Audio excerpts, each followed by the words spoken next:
To say that your therapy has the potential to be curative is huge. This is a particularly exciting time for gene therapy because the promise and the potential that has existed for 30 years in the field is now starting to finally bear fruit.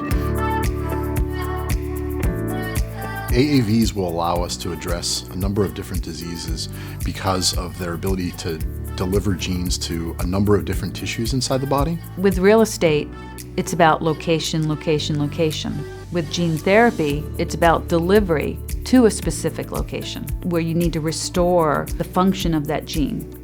Adeno-associated viruses, or AAVs, are small, microscopic virus particles that can deliver DNA into cells. They have a protective outer shell on them, which consists of viral proteins. Those proteins contain the molecular addresses to target certain cell types and tissues for delivery of your therapeutic construct.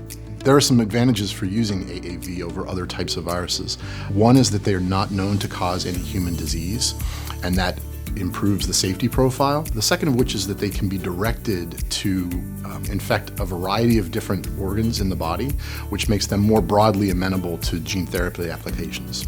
Typically, AAV vectors are used to replace a defective gene that's found in a genetic disorder. The real promise of gene therapy is to actually correct at the genomic level the cause of disease, which could in fact result in a lifelong cure without the need to take pills every day, to have painful injections every day. Within Novartis, we're currently developing local applications for AAV vector medicines, primarily in neuroscience as well as in ophthalmology. Novartis is building its AAV capabilities by using a combination of internal innovation as well as external partnerships. We've built teams internally that are now making AAV vectors. We're also looking externally by finding partners that may have been able to innovate the biology outside of our walls and bringing that internally to be able to really drive the innovation in this space.